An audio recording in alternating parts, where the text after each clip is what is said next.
Dear students, आज हम CBSE 12th class history के पाठ एक ईंट मन की और अस्थियां, जिसमें विशेष रूप से हड़प्पा सभ्यता का अध्ययन हुआ, हम आपके साथ डिस्कस करेंगे। स्टूडेंट्स, ये पाठ काफ़ी लेंथी हैं और इनका वीडियो बनाने में लंबा होने पर काफ़ी दिक्कतें आती हैं। इसलिए इन सभी पाठों को हमने 3 हिस्सों में बांटा है। तो आज पाठ एक का पार्ट 1 हम आपके साथ डिस्कस करेंगे। आशा है आप पूरा ध्यान लगाकर, पूरा इंटरेस्ट देकर इस पाठ को सुनेंगे और समझेंगे और देखेंगे।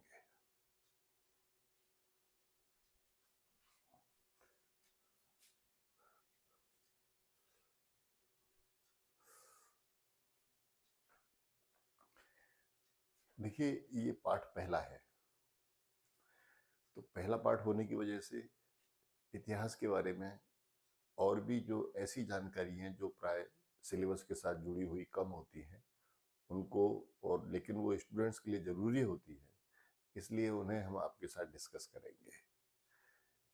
देखिए, पुरातात्विक आधार पर इतिहास के कालखंड, पुरातात्विक आधार पर यानी मानव की गतिविधियों की जो पुराने तत्व हैं उनके आधार पर जो इतिहास बना है उसके कालखंड कैसे कैसे निर्धारित किए गए हैं। देखिए, एक कहलाता है प्रागैतिहासिक काल।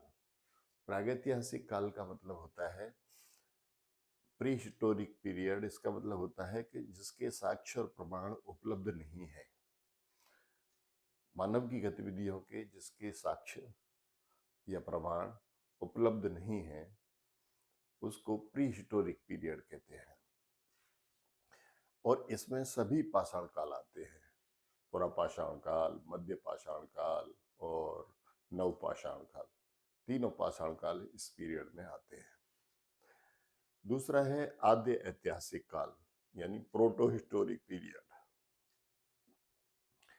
इसके तो साक्ष्य तो उपलब्ध हैं, बहुत कुछ साक्ष्य इसके मिल गए हैं, लेकिन वो साक्ष्य ऐसे हैं कि जो अभी पढ़े नहीं जा सके हैं और अनुमान के आधार पर ही वो इतिहास जो है लिखा जा रहा है। इसमें विशेष रूप से हड़प्पा काल आता है, जिसका आज हम आपके साथ अध्ययन करेंगे। तीसरा है ऐतिहासिक काल। इसको हिस्टोरिक पीरियड कहते हैं। इसके साक्ष्य तो उपलब्ध हैं और पढ़े भी जा चुके हैं। ये ऋग्वैदिक काल से लेकर के वर्तमान तक का जो इतिहास है वो सभी इस ऐतिहासिक काल में आता है।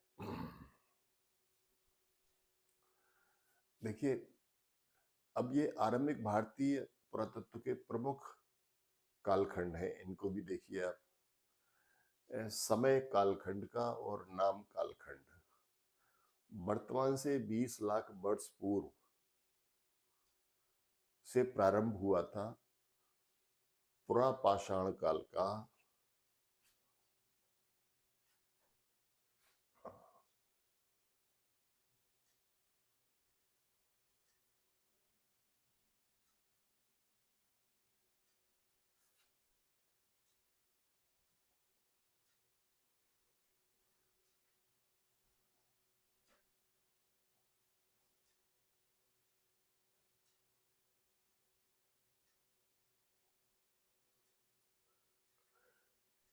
ये तीनों पुरापाषाण काल ये एक पुरापाषाण काल के हिस्से हैं।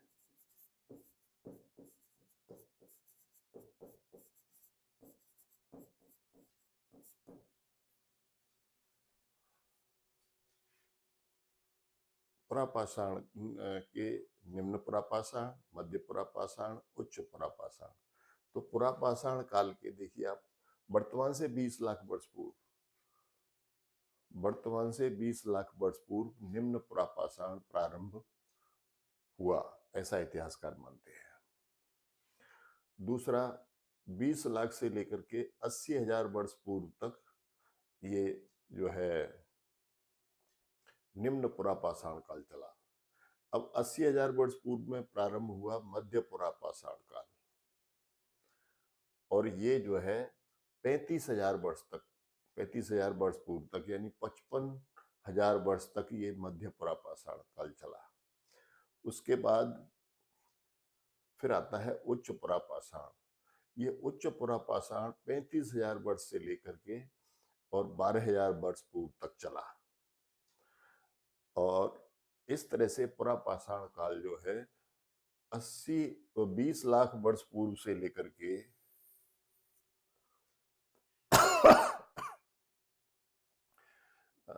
12,000 वर्ष पूर्व तक चला, और 12,000 वर्ष पूर्व से प्रारंभ हुआ मध्य पाषाण। ये मध्य पाषाण जो है 10,000 वर्ष पूर्व तक चला। ये दूसरे नंबर का था पीरियड। उसके बाद फिर तीसरे नंबर का पीरियड आया नवपाषाण। नवपाषाण जो है 10,000 वर्ष पूर्व प्रारंभ हुआ और ये 6,000 वर्ष पूर्व तक चला। 6,000 वर्ष पूर्व से पहले मानव को एक नई धातु का पता चला, तांबे का। तो तांबा धातु का उसके औजार बनाए, क्योंकि वो सरलता से पिघल सकता था।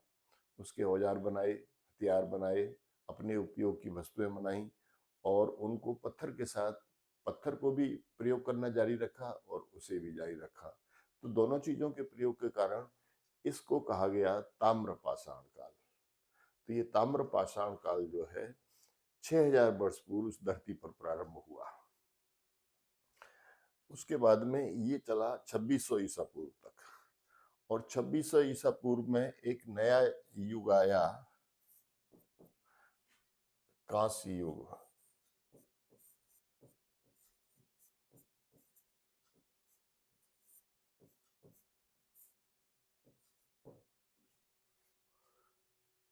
कांस्य युग, ये कांस्य युग, तांबे की खोज यहाँ हो गई थी। तांबे की खोज के बाद में फिर एक नई धातु मिली मानव को, टिन। वो भी कम टेम्परेचर पर पिघल जाती थी। तो इन दोनों धातुओं को एक साथ मिला करके पिघलाया गया, तो एक नई धातु बन करके आई, कांसा। तो उस कांसा का फिर प्रचुर मात्रा में प्रयोग इस पीरियड में हुआ 2600 ईसा पूर्व के बाद। तो 2600 ईसा पूर्व के बाद का ये समय है, ये कांस्य युग कहलाता है। और इस युग की पूरी दुनिया में 4 बसावटें अभी तक खोजी गई हैं। एक चीन में वांगो नदी की घाटी में चीन की सभ्यता है, और इराक में दजला और फरात नदियों के बीच में मेसोपोटामिया की सभ्यता है। मिस्र में नील नदी की घाटी में जो है मिस्र की सभ्यता है, और भारत में सिंधु और उसकी सहायक नदियों के बीच में पनपी ये हड़प्पा सभ्यता है। तो ये 4 सभ्यताएं आज तक इतिहासकारों को मिली हैं। तो ये कांस्य युग की सभ्यता है। तो कांस्य युग 2600 ईसा पूर्व में प्रारंभ हुआ और ये 1000 ईसा पूर्व तक चला। 1000 ईसा पूर्व में फिर एक नया युग प्रारंभ हुआ, जिसको कहते हैं लोह युग। क्या कहते हैं? लोह युग। इसका कैसे पता चला? इसका ऐसे कि जो महापाषाण समाधान थे, महापाषाण समाधान जो 1000 ईसा पूर्व के थे, उन महापाषाण समाधानों में मृतकों के साथ में लोहे के औजार, हथियार और लोहे के छोटे मोटे आभूषण जो है उसके साथ दफनाए गए थे। ये महापाषाण कहते हैं कि जब मृतकों को उनके संबंधी लोग जब दफना देते थे, तो दफनाने के बाद उसके ऊपर एक स्मारक के रूप में एक पत्थर लगा देते थे, जिससे स्थान का पता रहता था। तो उस पत्थर को महापाषाण कहते थे। तो ये जो महापाषाण समाधान थे, ये 1000 ईसा पूर्व के हैं। तो तब से लोह युग प्रारंभ हुआ है और आज तक लोह युग ही चल रहा है। आपको पता है आजकल हर चीजें लोहे की बनी हुई हैं, तो लोह युग का प्रचुर मात्रा में प्रयोग हो रहा है, तो इसे हम आज लोह युग ही कहते हैं। 600 ईसा पूर्व से 400 ईसा पूर्व तक आरंभिक ऐतिहासिक काल रहा है। तो ये इस तरह से कालखंड रहे हैं भारतीय पुरातत्व के। आज का जो हमारा विषय है, वो हमारा विषय ये है, कांस्य युग और हड़प्पा सभ्यता। ये हम आज आपस में डिस्कस करेंगे।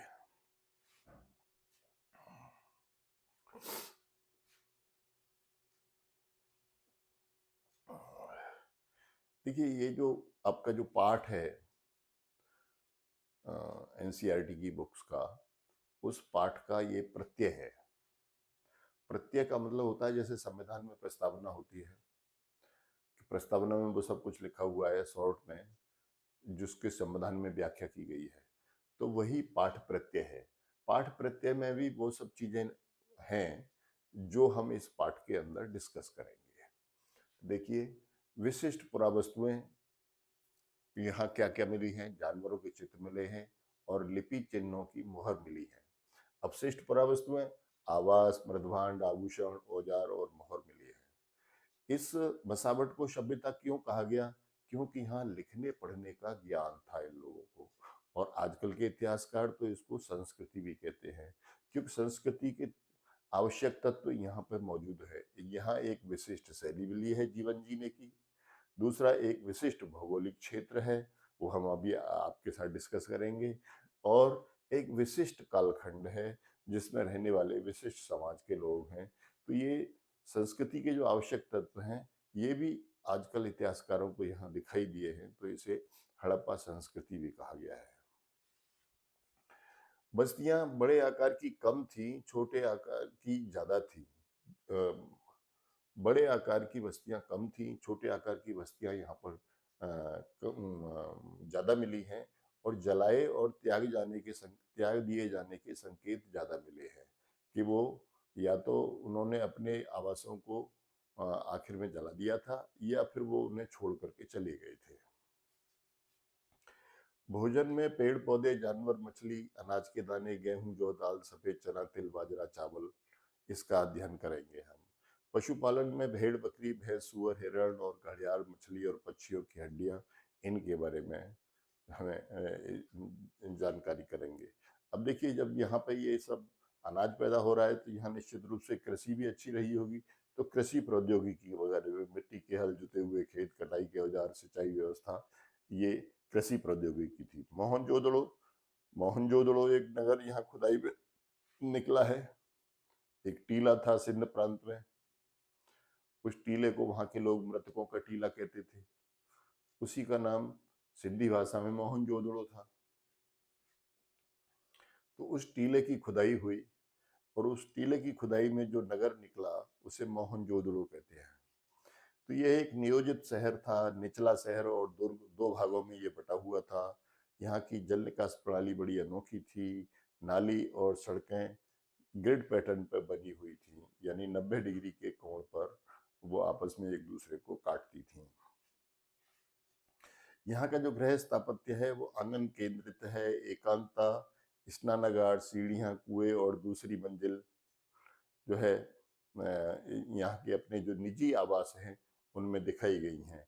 तीसरा, दुर्ग है, जिसका सार्वजनिक प्रयोजन होता था, और दुर्ग का दुर्गीकरण किया गया है। और यहाँ पर माल गोदाम मिले हैं, विशाल स्नानागार मिला है, तथा एक यहाँ स्तंभों वाला हाल भी मिला है। यहाँ जो प्रमुख नगर हैं, हड़प्पा, मोहनजोदड़ो, धोलावीरा, कालीबंगा, लोथल, नागेश्वर, बालाघाट, राखीगढ़ी, बनावली और चन्नूदड़ो है। प्रमुख इतिहासकार इसके general Cunningham, sir John Marshall, Dayaram Sahni, Rakhaldas Banerjee, Ernest Mackay, RM. Wheeler, SR. Rao, ये वो इतिहासकार हैं जिन्होंने इस सभ्यता की खोज की है। इन्हें पुराविद भी कहते हैं, क्योंकि पुरानी चीजों को जानने वाले लोग, इसलिए इन्हें पुराविद भी कहा जाता है।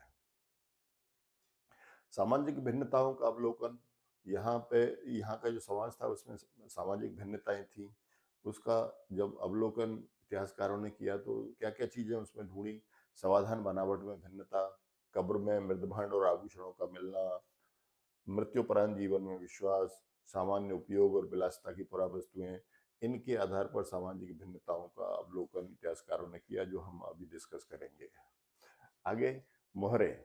लंबी दूरी के व्यापारिक संपर्कों के लिए मोहरें बहुत ज्यादा मिली हैं। बाट मिले हैं जो चर्ट नामक पत्थर से बने हुए हैं, घनाकार हैं। लिपि मिली है जिसके संक्षिप्त अभिलेख हैं, थोड़ा थोड़ा लिखा हुआ है मोहरों के ऊपर। और वर्णमाला दाएं से बाईं ओर लिखी हुई महसूस होती है, और ये रहस्यमय भी है क्योंकि अभी तक ये पढ़ी और जानी नहीं गई है। सभ्यता का पतन कैसे हो गया? इतनी ऐसी सभ्यता, विकसित सभ्यता, उसके कारणों में भी इतिहासकार जो है अनुमान लगाते हैं कि जलवायु परिवर्तन हुआ होगा, अत्यधिक बाढ़ आई होंगी, वनों की कटाई हो गई, नदियों का सूख जाना और भूमि का अत्यधिक उपयोग, जिसकी वजह से ये सभ्यता जो है पतन अवस्था को प्राप्त हो गई। अतीत को जानने की समस्याएं।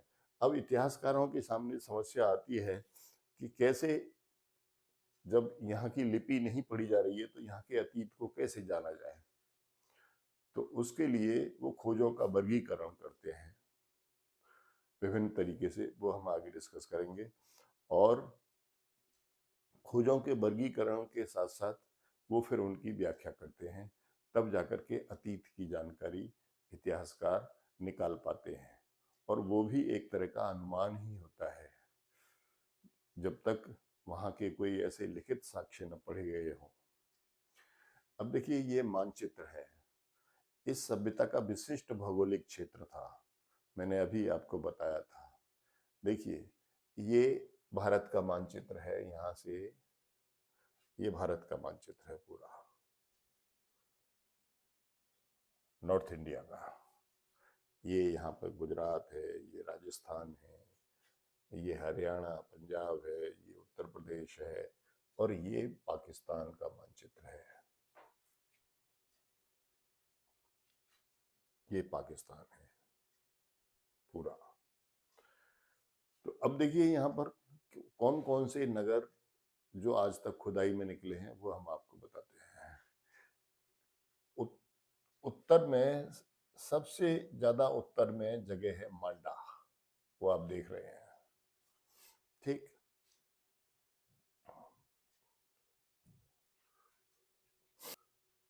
देखिए, ये मांडा जगह है, ये कश्मीर में है। दक्षिण में यहाँ पर जो जगह मिली है नर्मदा के तट पर, वो है दैमाबाद।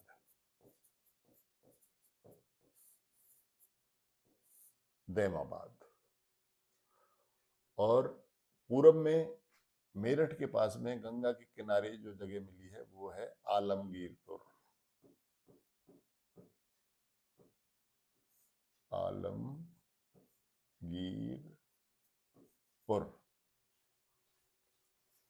और पश्चिम में ये सुतकांगनडोर है, ये देखिए सुतकांगनडोर, ये वाला।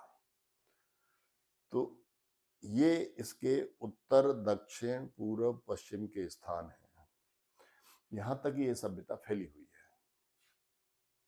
आज तक जो खुदाई की गई है वो इन स्थानों पर खुदाई के बाद में नगर निकले हैं, कुछ छोटे मिले हैं, कुछ बड़े मिले हैं। तो ये लगभग हजारों स्थान अभी तक खोजे जा चुके हैं, उनकी खुदाई की जा चुकी है, वो जमीन में से दबे हुए थे वहां से निकाले जा चुके हैं, और निकालने के बाद उनका अध्ययन किया जा रहा है, उसके आधार पर ये इतिहास लिखा गया है। अब देखिए, ये मांडा है, ये दैमाबाद है, ये आलमगीरपुर है, और ये सुतकांगनडोर है। तो ये यदि इन सब स्थानों को मिला दिया जाए मोटा मोटा,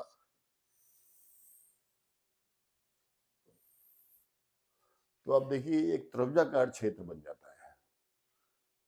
इस त्रिभुजाकार क्षेत्र का क्षेत्रफल है 12,97,000 वर्ग किलोमीटर।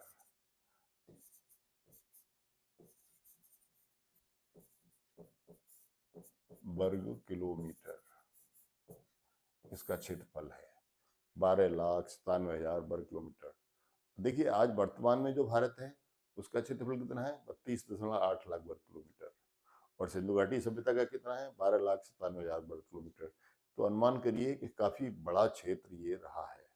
अभी हो सकता है और भी स्थान इधर उधर मिल जाए जो इसी शैली के हों, लेकिन अभी फिलहाल जो है वो 12,97,000 वर्ग किलोमीटर का क्षेत्र है। तो ये है।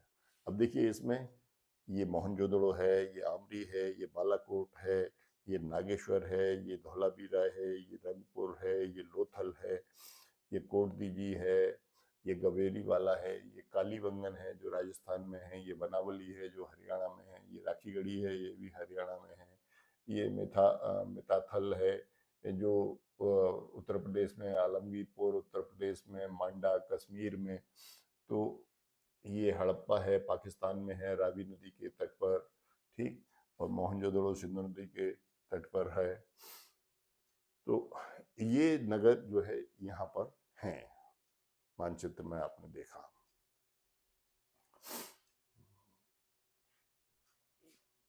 ये इसका विस्तार है इस क्षेत्र का।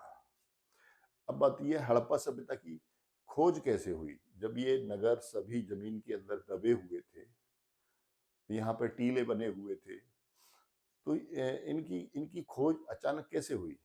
देखिए, ईस्ट इंडिया कंपनी हजारों वर्ष पुरानी सभ्यता के समृद्ध नगर जमीन के अंदर दब गए थे, ठीक है। तो आप देखिए कि 1921-22 में जो भारत में राज्य करती थी, अंग्रेजी राज्य था, और ईस्ट इंडिया कंपनी जो राज्य करती थी, उसकी अंग्रेजी सरकार जो है भारत में रेलवे लाइन बिछवा रही थी। रेलवे लाइन बिछवाने का क्या उद्देश्य था उनका, वो तो हम आगे चल के इतिहास के पाठों में आपके साथ डिस्कस करेंगे, पर वो बिछवा रहे थे। और जब वो इस सिंध प्रांत में आए रेलवे लाइन, क्योंकि उस समय पाकिस्तान नहीं था, तो जब वो सिंध प्रांत में आए तो वहां पर उस टीले की खुदाई, टीले में से कुछ मजदूर जो है रेलवे की पटरी पर डालने के लिए पत्थर वत्थर उखाड़ करके ला रहे थे वहां से। तो वहां पढ़े लिखे लोगों ने उनको रोका, और भारतीय पुरातत्व सर्वेक्षण विभाग, जिसका हेडक्वार्टर उस समय कलकत्ता था, वहां इन्फॉर्म किया। वहां से सर जॉन मार्शल जो वहां के डीजी थे, महानिदेशक थे, डायरेक्टर जनरल थे, उन्होंने राखल दास बनर्जी और दयाराम साहनी नाम के दो पुराविदों को, इतिहासकारों को, इन स्थलों की खोज के लिए भेजा। तो दयाराम साहनी तो हड़प्पा की खोज के लिए आए, और राखल दास बनर्जी मोहनजोदड़ो की खोज के लिए आए। तो जब उन्होंने खोज की, तब पता चला कि वहां तो एक नगर बसा हुआ था। उसकी खुदाई करवाई गई, तो तब पता चला कि वहां एक नगर बसा हुआ था। तो 1921-22 में अंग्रेजी ईस्ट इंडिया कंपनी स्थानों पर रेलवे लाइन बिछा रही थी, पटरी पर कंकड़ पत्थर डालने के लिए मजदूर इन टीलों में उन्हें ढूंढ रहे थे। पूरे हड़प्पा नगर की ईंटों को लाहौर से मुल्तान तक लगभग 100 मील की दूरी बिछा दिया गया, और इस प्रकार नगर की संरचना खोज से पहले ही नष्ट हो गई। लेकिन एक दुर्भाग्य यह रहा कि जो हड़प्पा नगर था, उसको 1875 के बाद ही उसको, उसके पूरे ईंट पत्थरों को मजदूरों ने खोद खोद करके रेलवे लाइन पर बिछा दिया। लाहौर से मुल्तान तक की रेलवे लाइन पर वो इतना विशाल नगर निकला कि उसमें जो ईंट पत्थर निकले, वो सब इतने लंबे एरिया में, लगभग 100 मील का एरिया था, उसमें बिछ गए। लेकिन वो मजदूरों का काम था, तो वहां से हड़प्पा नगर के बारे में कुछ भी पता नहीं चल सका। वो सभी सभ्यता, वो सभी वहां की खोज, वो रेलवे की पटरियों पर बिछ गई। दूसरा नगर जो था वो मोहनजोदड़ो था। तो मोहनजोदड़ो का क्या हुआ। मोहनजोदड़ो तो पुराविदों की देख रेख में उसकी उसका उसका उत्खनन हुआ, पुराविदों की देख रेख में उसकी खुदाई हुई। तो पुराविदों ने जो भी वस्तुएं मिलती गई उनको संभाल के रखा, उनका वर्गीकरण किया, फिर उनकी व्याख्या की, और तब जाकर के ये इतिहास सामने आया। सिंध प्रांत में दूसरे भूतों के टीले की खुदाई राखल दास बनर्जी के नेतृत्व प्रारंभ हुई, जिसमें एक समृद्ध सुनियोजित नगर की खोज हुई। यह नगर मोहनजोदड़ो कहलाया, जिसका स्थानीय भाषा में अर्थ होता है भूतों का टीला। अब एएसआई के महानिदेशक जॉन मार्शल ने इस सभ्यता की खोज की घोषणा की और इसे हड़प्पा सभ्यता का नाम दिया। देखिए, ये वो महान पुरुष है सर जॉन मार्शल, जिसने इस सभ्यता की खोज का दावा किया। इन्हीं की देखरेख में इस सभ्यता की खोज हुई। 1875 में जब हड़प्पा सभ्यता की के कंकड़ पत्थरों को रेलवे पटरी पर डाला जा रहा था, उस समय ये एएसआई के महानिदेशक थे। इनको कुछ मोहरें भेजी गई कि देखो ये चीजें यहाँ निकल रही है। तो इन्होंने उन मोहरों को ज्यादा महत्व नहीं दिया, और यहाँ के नगरों के बारे में चीनी यात्री जो भारत में आए थे 5वीं और 7वीं सदी में, जो फाइयान और हुएनसांग थे, उनके वृत्तांतों का इन्होंने अध्ययन किया कि उस समय यहाँ कोई नगर था या नहीं। लेकिन ये सभ्यता तो उनसे भी हजारों वर्ष पहले नष्ट हो चुकी थी, तो उसमें उनको कोई विशेष जानकारी नहीं मिली, तो उन्होंने इस स्थान की खोज को विशेष महत्व नहीं दिया और वे चूक गए। वो हड़प्पा सभ्यता की खोज का श्रेय नहीं ले पाए और उसके लगभग 40-45 वर्ष बाद सर जॉन मार्शल ने ये श्रेय ले लिया अपने पुराविदों को भेज करके।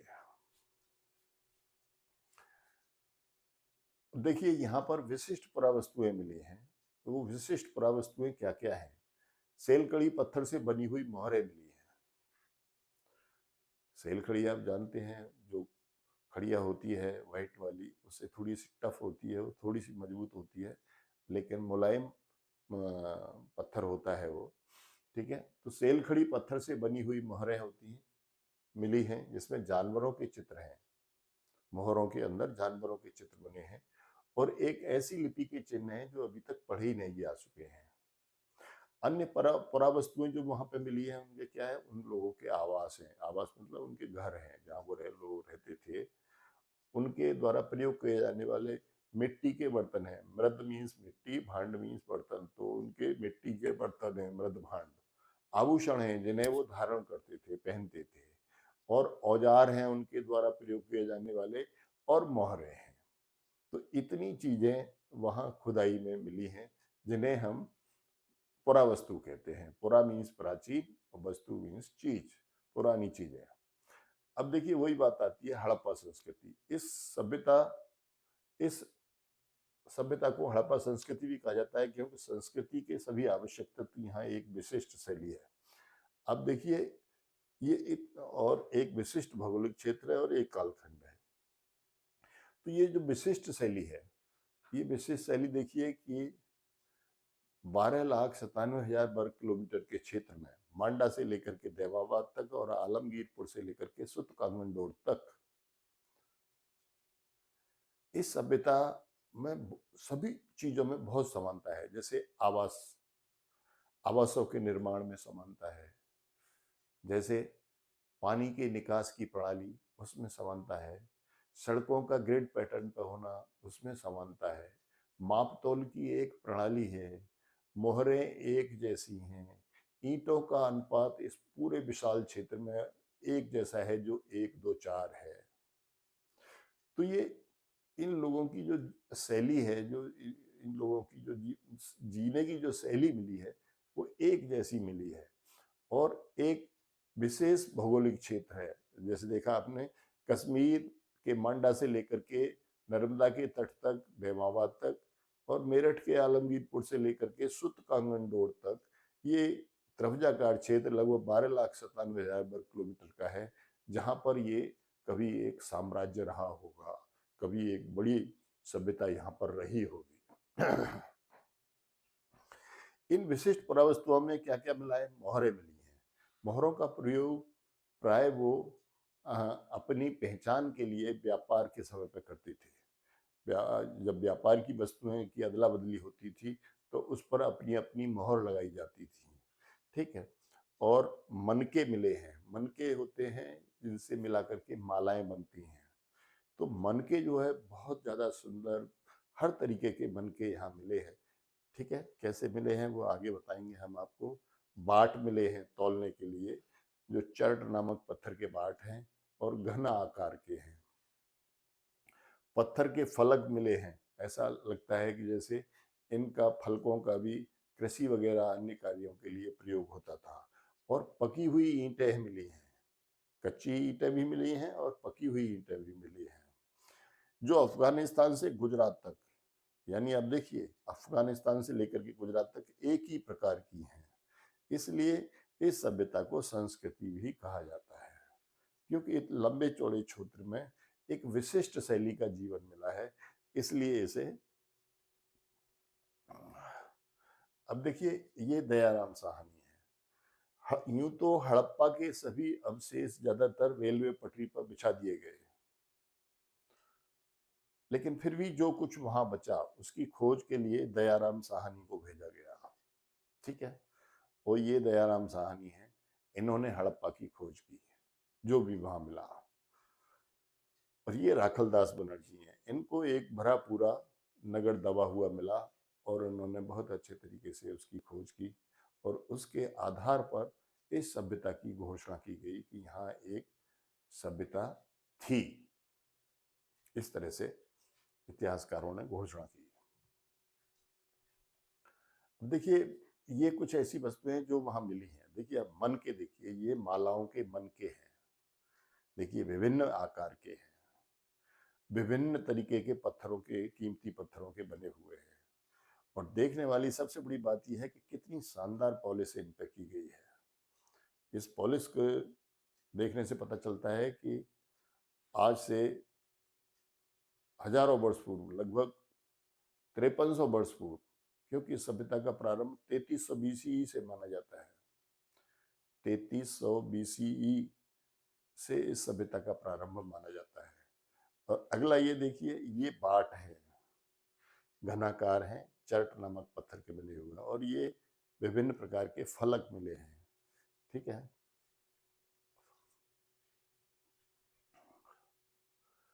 अब देखिए एक चीज और आती है कि जो काल गणना है उसकी इकाई क्या है। उस काल गणना को किस तरह से, यानी जो वर्ष है, कोई घटना कभी घटी पुराने समय में, तो उसको नापने की इकाई क्या है, यूनिट क्या है। तो 2 यूनिट पहले हुआ करती थी। आप ये जानते हो कि पूरी दुनिया में सबसे ज्यादा पॉपुलर जो सन है वो ईसवी सन है, और ये ईसवी सन का प्रारंभ ईसा के जन्म से हुआ। ईसा को मेजोरिटी ऑफ द वर्ल्ड, दुनिया की सबसे ज्यादा जनसंख्या जो है वो ईसा को मानती है। तो ईसा के जन्म से ये सन प्रारंभ हुआ, तो ये पूरी दुनिया के लिए एक तरह से कॉमन एरा बन गया। ठीक, तो ये ईसवी सन को अभी 2025वां साल चल रहा है। ये ईसा के जन्म के बाद का है, लेकिन इससे पहले भी दुनिया थी, इससे पहले भी लोग रहते थे, वो भी गतिविधि करते थे, उस समय का भी इतिहास है। तो उस समय का जो इतिहास है वो ईसा पूर्व कहलाता है। क्या कहलाता है? ईसा पूर्व। और जो बाद का है, ईसा के जन्म से बाद का, जैसे 2025 तक, वो एडी कहलाता था। एडी का मतलब होता था आफ्टर क्राइस्ट, ईसा के बाद का, और बिफोर क्राइस्ट, ईसा के जन्म से पहले का। तो ये पुराने नाम थे, पुराने नाम थे, जिसमें पहले बीसी कहा जाता था, जो ईसा के जन्म से पहले की घटना थी, और जो ईसा के जन्म के बाद की घटना थी उसे एडी कहा जाता था। ठीक, लेकिन अब ये दोनों बदल गए हैं। अब बीसी के स्थान पर क्या हो गया है? VCE, before common era. और एडी के स्थान पर क्या हो गया है? सीई, यानी कॉमन एरा। देखिए, मैं एक टाइमलाइन आपको बना करके यहां बताता हूं।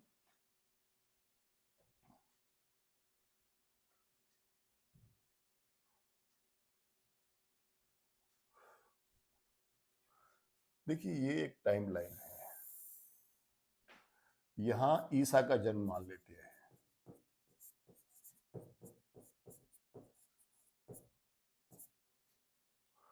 यहां से 500 वर्ष, 1000 वर्ष, 1500 वर्ष, 2000 वर्ष, और 2025 में चल रहा है आजकल।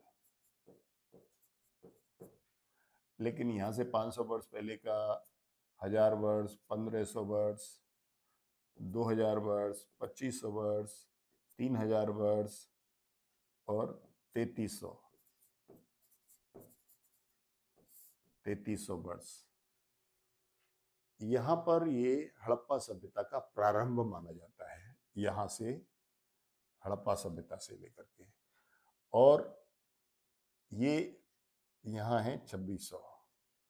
यहां से यहां तक इसकी प्रारंभिक अवस्था मानी जाती है, और 2600 से लेकर के 1900 तक, यहां से यहां तक इसकी परिपक्व अवस्था मानी जाती है। ठीक है, और फिर ये इसकी पतनावस्था है 1700 BC तक ये इसकी पतनावस्था है। तो आज जो हमारा पाठ्यक्रम है वो इस पीरियड का है।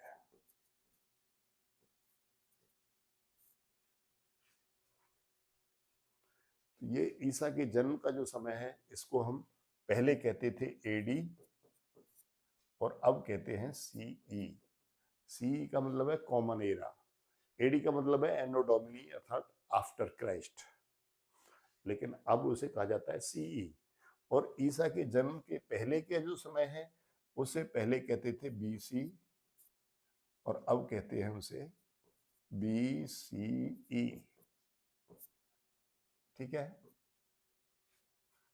तो ये काल गणना भी आपको आनी चाहिए कि being a student of history आपको ये काल गणना भी समझना चाहिए कि भाई एडी क्या होती है, बीसी क्या होती है, ये सब आपको आना चाहिए। लेकिन आजकल क्या होता है, वीसीई और सीई होता है, सिंपल, बिफोर कॉमन एरा और कॉमन एरा। अब देखिए यहाँ के लोगों के बारे में जानते हैं। यहाँ के लोगों के निर्वाह के तरीके क्या थे? तो निर्वाह के तरीके में सबसे पहले भोजन आता है। देखिए, पेड़ पौधों से प्राप्त उत्पाद, जानवर जैसे मछली, कृषि से प्राप्त अनाज जैसे गेहूं, जौ, दाल, सफेद चना तथा तिल, बाजरा कहाँ मिला है? गुजरात में मिला है। आज भी ज्यादातर बाजरा गुजरात और राजस्थान में ही खाया जाता है, और चावल के दाने भी मिले हैं। तो ये सब दाने खुदाई से प्राप्त हुए हैं। जब खुदाई से प्राप्त हुए हैं तब हमें पता चला है कि ये लोग जो है इनका प्रयोग करते थे। अगला, पशुपालन में जानवरों की हड्डियां मिली हैं, जिसमें भेड़, बकरी, भैंस तथा सुअर की हड्डियां शामिल हैं। यह सभी जानवर पालतू थे। हिरण तथा घड़ियाल की हड्डियां भी मिली हैं। हिरण मिला है इसका मतलब वहां जंगल भी था। घड़ियाल तो नदियों में रहते ही हैं। यह अभी तक चर्चा का विषय है कि वो खुद शिकार करते थे या आखेटक समुदाय से मांस प्राप्त करते थे। वो यदि मांसाहारी थे तो वो खुद शिकार करते थे या शिकारी लोगों से जो है इसको लेते थे।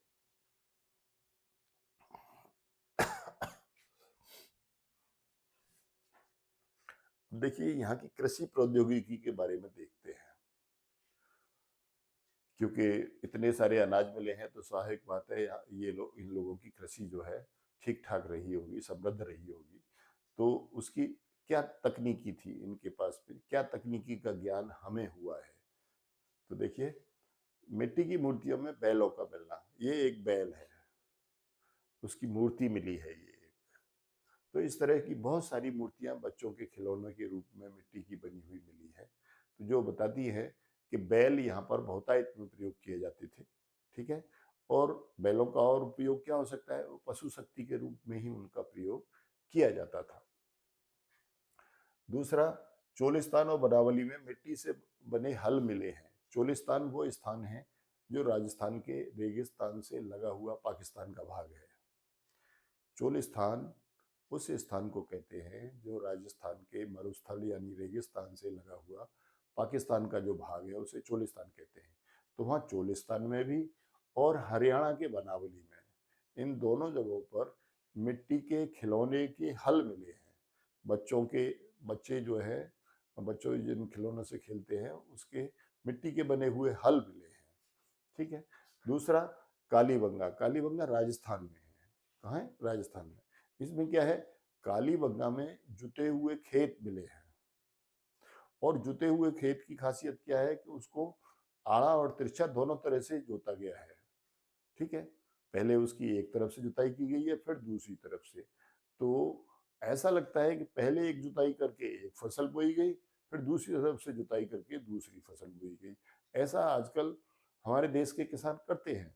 जब एक फसल में उन्हें दूसरी फसल बोनी होती है, जैसे गेहूं के साथ सरसों बो देते हैं, ठीक है, तो उसको उसका कूण वो जो है वो अलग से लगाते हैं। तो ये कूणों के चिन्ह जो यहाँ मिले हैं वो ये बताते हैं कि ये लोग भी एक साथ दो फसलें करने का अनुभव रखते थे और करते थे।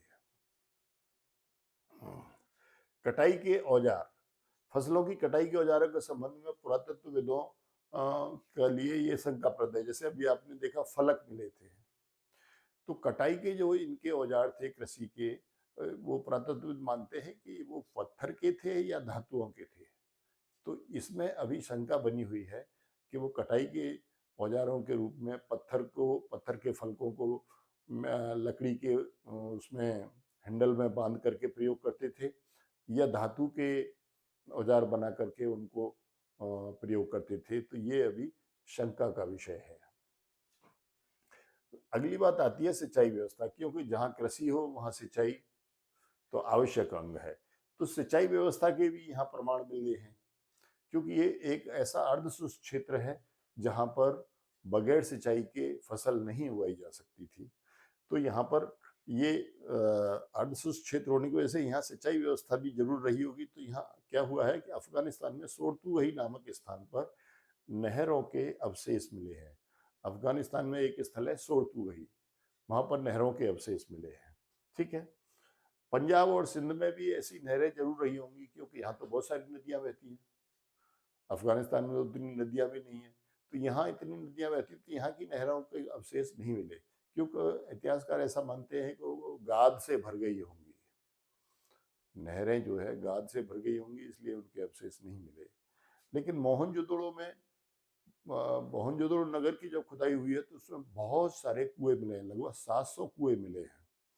तो इससे पता चलता है कि वो लोग इन कुओं का प्रयोग भी सिंचाई के लिए करते होंगे। और धौलावीरा जो स्थल गुजरात में था, अभी मैंने आपको दिखाया था मानचित्र में धौलावीरा, तो वो धौलावीरा जो क्षेत्र है वहां पर नगर के बाहर बहुत से बड़े बड़े पानी के टैंक मिले हैं। तो इससे पता चलता है कि वो लोग इन पानी के भंडारों का सिंचाई के लिए उपयोग करते होंगे। तो आपने देखा कि कृषि की प्रौद्योगिकी में क्या क्या है। बैलों की मूर्तियां मिली हैं, हल की खिलौने मिले हैं, कालीबंगा में जुते हुए खेत मिले हैं, कटाई के औजार में जो फलक हैं उनके बारे में शंका है। अगला सिंचाई व्यवस्था के प्रमाण मिले हैं।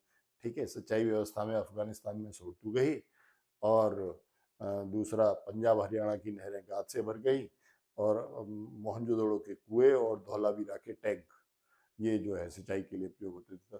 तो इतनी जानकारी ये पूछा जाता है, हड़प्पा सभ्यता की कृषि प्रौद्योगिकी के बारे में बताइए, तो आप ये इन पॉइंट्स को बता सकते हैं। मिट्टी की मूर्तियों के बैल मिलना, मिट्टी के हल मिलना, जुते हुए खेत मिलना, औजार और सिंचाई व्यवस्था।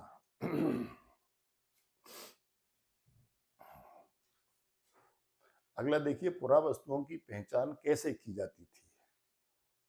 जो पुरावस्तुएं होती थी उनकी पहचान कैसे की जाती थी, ये देखिए।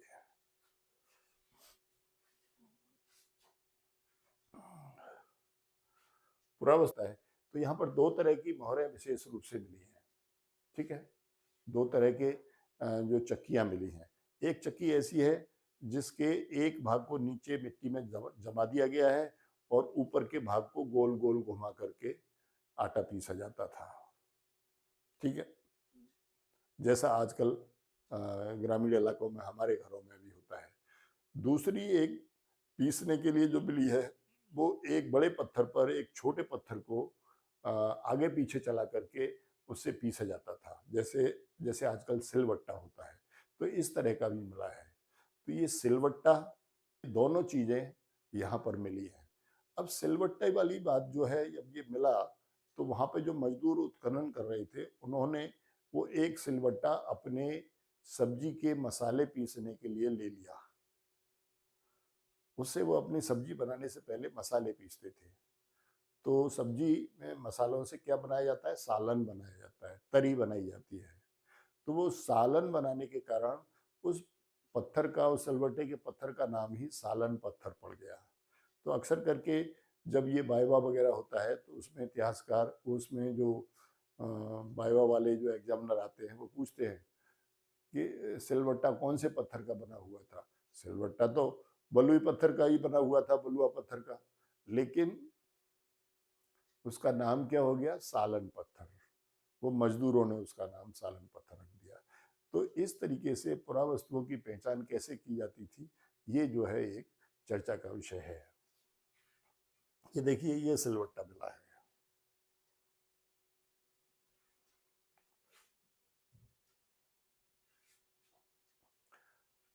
आज के इस डिस्कशन में इतना ही।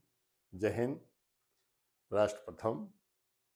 आज हम यहीं पर विराम करेंगे। इसका अगला पार्ट अगले दिन में हम आपके साथ डिस्कस करेंगे।